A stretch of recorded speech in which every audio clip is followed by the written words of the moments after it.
You don't even act like a real man." My dad scoffed, waving his fork at me. "You're absolutely right," I said calmly, "which is why I'm done footing the bill for everyone at this table." Then I stood up and walked out, leaving my entire family behind. Hello, everyone.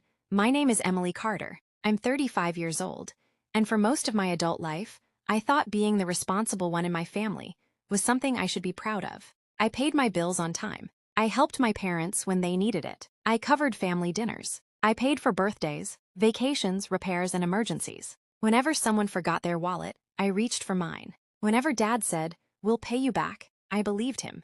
But one family dinner changed everything. My father looked across the table, waved his fork at me, and scoffed. "You don't even act like a real man." I stared at him. Then I calmly said, "You're absolutely right, which is why I'm done footing the bill for everyone at this table." I stood up, and I walked out. What my family didn't realize was that I wasn't just refusing to pay for dinner. I was finally cutting off a financial arrangement that had been draining me for years. I grew up in a family where appearances mattered. My father, Richard, believed the head of the family should always be respected. My mother, Linda, avoided confrontation. My older brother, Jason, was the golden child. And then there was me. I was the quiet, responsible one. I got good grades, found a stable job, and learned early how to manage money. Jason was completely different. He changed jobs constantly. He spent money as quickly as he earned it, and whenever he got into trouble, Dad somehow found a way to blame someone else, usually me. When I was 26, I moved into my own apartment. I started saving seriously. A few years later, I bought a small house. I wasn't rich. I simply didn't spend money I didn't have.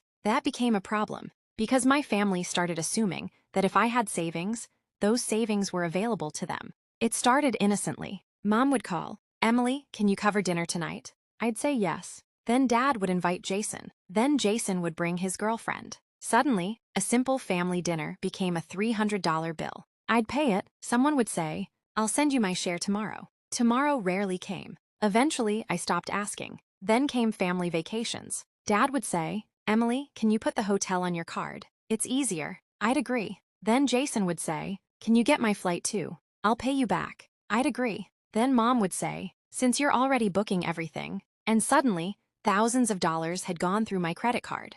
I kept telling myself it was temporary. I kept believing my family would eventually appreciate it. They didn't. They simply got used to it. The biggest mistake I made was never setting a limit. One Christmas, I paid for almost everything. The hotel, the rental car, the restaurant reservations, even Jason's last-minute shopping. When I looked at my credit card statement afterward, I realized I'd spent more than $4,000. I called Dad. "Can everyone please send me their shares?" He laughed. "Why are you keeping score?" "I'm not keeping score. I'm asking to be reimbursed. You make enough money." I stared at the phone. "That's not the point. You should be happy to help your family." I hung up.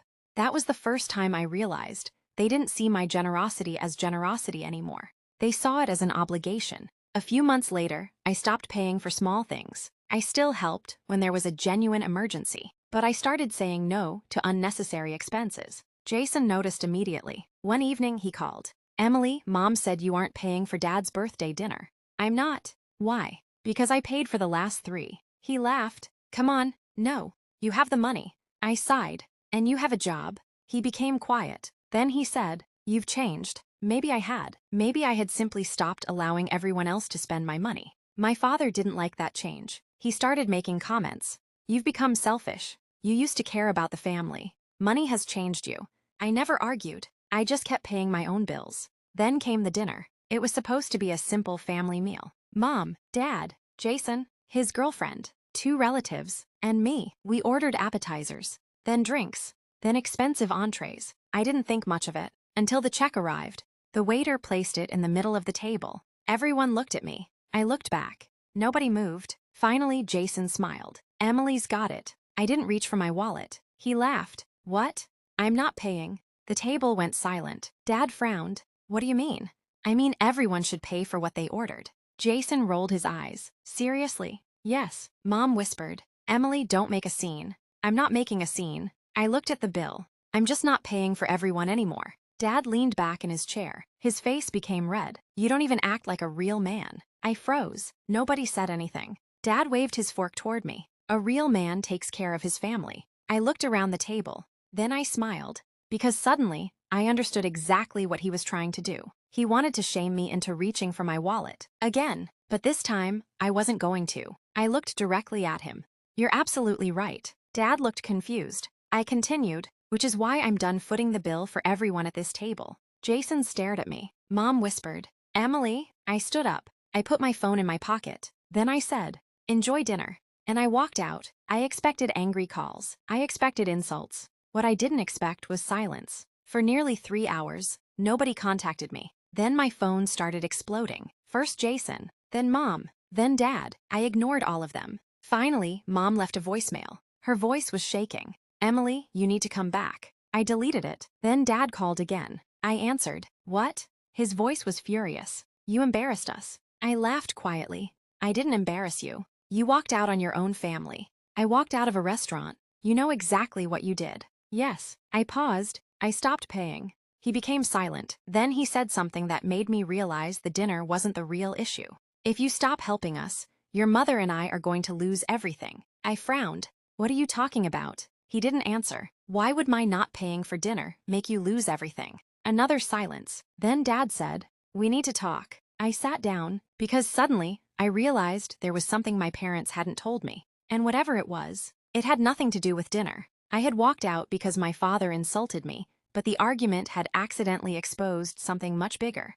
My family wasn't simply relying on me for restaurant bills. They had quietly built part of their entire lifestyle around my money. The next morning, I finally opened every financial statement, transfer and payment I'd made for them over the previous few years. And what I discovered made me realize that my family hadn't just been taking advantage of my kindness. They had been hiding a much bigger financial problem from me. The next morning, I opened every financial statement I had. Credit cards, bank transfers, restaurant bills, hotel bookings, family expenses. I started adding everything together. After several hours, I stared at the final number. I had spent more than $48,000 on my family over the previous 3 years. And that didn't include the money I'd given my parents directly. I called Dad. You said you were going to lose everything if I stopped helping. He sighed. We're struggling. How much do you owe? Silence. That's not your business. I almost laughed. You made it my business when you told me I'd be responsible for your survival. He finally admitted the truth. My parents had taken out a second mortgage on their house. Dad's business had been losing money. Jason had borrowed money from them repeatedly. And for the past 2 years, my parents had been using the money I'd unknowingly contributed to cover household expenses. They weren't simply asking me to pay for dinners. They had built their budget around me. I asked Dad one question. Why didn't you tell me? He became defensive. Because you would have worried. No, I would have made an informed decision. He didn't answer. Then I asked, how much does Jason owe you? Another silence. About $20,000. I closed my eyes. So you've been paying his debts with my money. We're family. No, Dad. You were using my money without telling me where it was going. Mom suddenly came onto the call. Emily, please don't turn this into something ugly. I answered calmly. I'm not making it ugly. You are. No, I'm finally making it honest. I asked them to send me every financial document involving my money. At first, they refused. Then I told them that if they didn't, I'd speak to an attorney. Within a day, they sent everything. That's when I discovered something even worse. My parents had opened a joint credit account years earlier. My name wasn't on it, but several payments had been made from an account where I had been depositing money for family expenses. I hadn't authorized those transfers. My attorney reviewed the records. She told me I needed to freeze my accounts immediately. I did. Then I changed every password, canceled every card my parents had access to, and removed myself from every financial arrangement involving them. For the first time in years, my money was completely mine. Dad was furious. You've destroyed this family. I shook my head. No, you've left us with nothing. You still have your house. We can't afford it. Then sell it. He stared at me. What? Downsize? Mom started crying. We can't do that. Why not? Because that's our home. I looked at her. Then you should have planned for it. Silence. Those were the same words they'd used on me whenever I needed help. Now they finally understood how they sounded. Jason reacted even worse. He called me. You can't just stop helping. I can. You've always helped. That's exactly why I stopped. He became angry. You think you're better than everyone. No. You've got money. Yes. So what's the problem? I answered. The problem is that you think my money belongs to you. He hung up. I didn't call back. Over the next few months, my parents had to make difficult decisions. They sold the expensive car, moved into a smaller house, cut unnecessary expenses. Dad closed the part of his business that was losing money. Jason finally took responsibility for his own debts. It wasn't easy, but slowly they became financially independent. And strangely, our relationships became healthier. Because for the first time, when my family called me, I didn't immediately wonder what they wanted. One evening, Dad came to my house. He stood at the door for a moment. "I owe you an apology." I stepped aside and let him in. He sat down. I thought being the father meant I was supposed to provide for everyone. I listened. "Somewhere along the way, I started believing that you should provide for us too." I nodded. "You did." He looked ashamed. I was wrong. That was the first time I'd heard him say those words without adding an excuse. I accepted his apology, but I didn't give him access to my finances again. Forgiveness didn't require that. Epilogue. Today, my family is doing much better. Not because I rescued them, because they finally learned to live within their means. Mom still calls me. Dad still complains about grocery prices. Jason still occasionally asks for advice. But nobody expects me to pay any more. And when we go out for dinner, everyone pays for their own meal. Sometimes Dad jokes, "Don't worry, Emily isn't paying." We all laugh. But I know that sentence carries a different meaning now. Years ago, I thought being the responsible one meant constantly sacrificing for everyone else. I thought saying yes proved I loved my family. I was wrong. Sometimes saying yes only teaches people that your kindness has no limits. And once people believe that, they stop appreciating your help. They start expecting it. My father told me I didn't act like a real man. But what he really meant was that I wasn't playing the role he had assigned to me. The role of family provider. The person who quietly paid the bills. The person who never complained.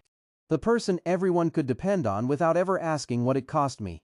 So when I finally stood up and walked away from that dinner, I wasn't abandoning my family. I was abandoning a role that had never been fair. I still help my family sometimes. But now, I choose when and how. Nobody assumes. Nobody demands. Nobody uses guilt, and most importantly, I no longer confuse being generous with being responsible for everyone else's life. Because family should appreciate what you give. They shouldn't make you feel obligated to give it. My father once told me a real man takes care of his family. Maybe he was right. But taking care of your family doesn't mean allowing them to take advantage of you. Sometimes taking care of yourself is part of taking care of the family too. Because if your kindness requires you to keep sacrificing until there's nothing left of you, that's not love, that's being used.